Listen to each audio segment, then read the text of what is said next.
Assalamualaikum warahmatullahi wabarakatuh.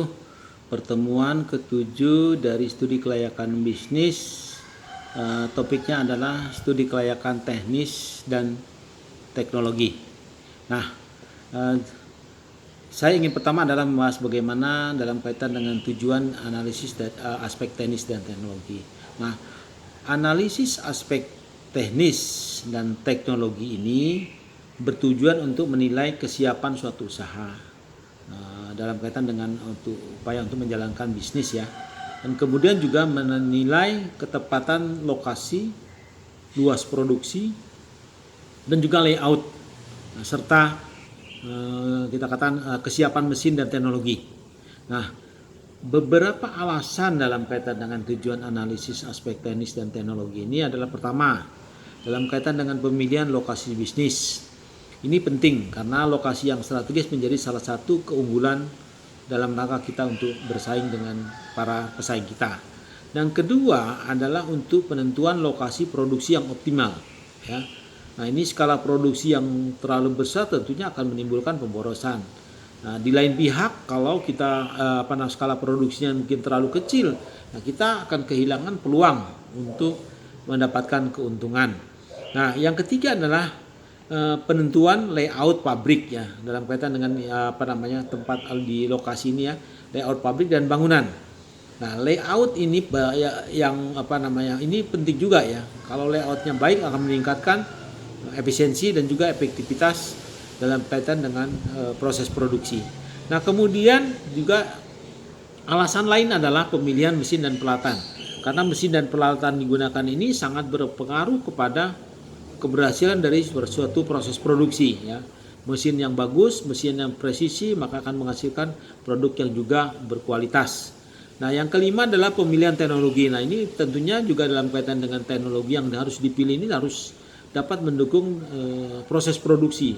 Artinya ya, teknologi yang digunakan ini harus tepat ya. Juga tidak hanya dalam kaitan dengan produksi ya secara langsung, tapi juga dalam kaitan dengan efisiensi dan efektivitas ya. Jadi di sini ya masalah pemilihan teknologi ini juga sangat penting bagaimana untuk kita mendapatkan produk yang berkualitas.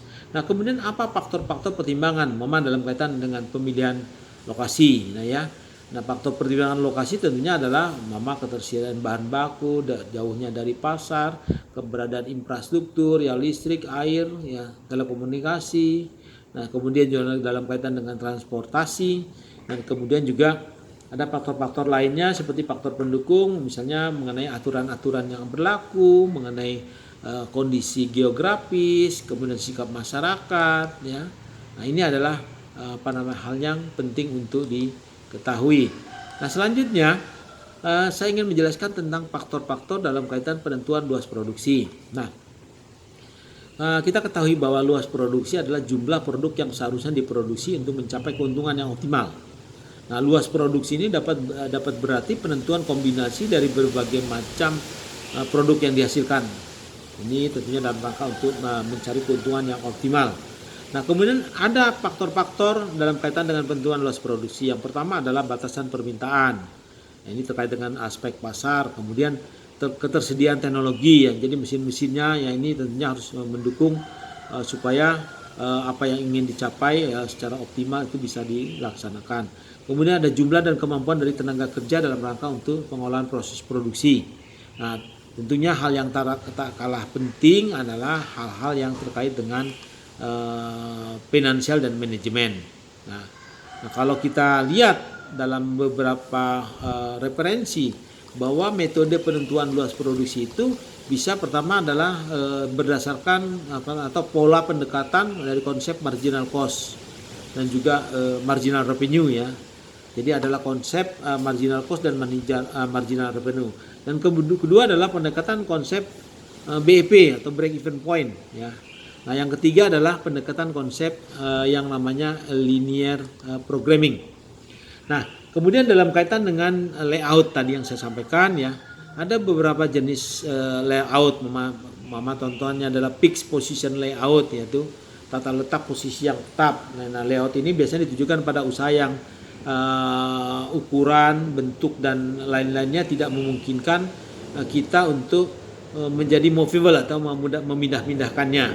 Kemudian ada lagi yang tata letak produk, ya, produk layout. Nah ini mesin dan peralatan ini disusun berdasarkan urutan dari proses pembuatan produk. Nah, jadi berurutan ya sampai di akhir. Kemudian ada lagi tata letak berdasarkan proses ya, proses layout proses. Ya. Ini mesin-mesin ya, ini di dalam layout itu mempunyai fungsi yang sama, dikelompokkan dalam kelompok yang sama, ini dalam kaitan dengan proses produksi. Nah kemudian ada lagi tata letak office ya, office layout. Nah ini berkaitan dengan posisi kerja, peralatan kerja yang diperuntukkan untuk pemindahan informasi. Nah juga ada lagi tata letak pedagang eceran. Nah ini kan kalau kita ketahui ya, kalau pedagang eceran itu biasanya dia pengaturan serta lokasinya ini banyak pajangannya ya, muncul semua. Nah kemudian dalam kaitan dengan pemilihan teknologi dan peralatan, dalam kaitan dengan pemilihan teknologi ini ada beberapa hal yang perlu diperhatikan. Pertama adalah pemilihan jenis teknologi ini adalah kita harus mengetahui seberapa jauh derajat dari mekanisasi yang diinginkan dan juga manfaat ekonominya. Kemudian kriteria apa yang dipilih dalam pemilihan jenis teknologi. Kemudian ketepatan teknologi yang seperti apa yang nanti akan dipilih dalam kaitan dengan bahwa kita memproses bahan baku yang digunakan. Kemudian bagaimana keberhasilan dari penggunaan teknologi ini di tempat yang lain sebelum kita pilih ya. Nah kemudian juga dalam kaitan dengan kemampuan tenaga kerja yang dalam kaitan dengan untuk menggunakan teknologi yang digunakan. Nah, ini adalah terkait dengan dalam rangka kita melakukan pemilihan teknologi. Demikian yang bisa saya sampaikan. Wabillahi taufiq wa hidayah. Wassalamualaikum warahmatullahi wabarakatuh.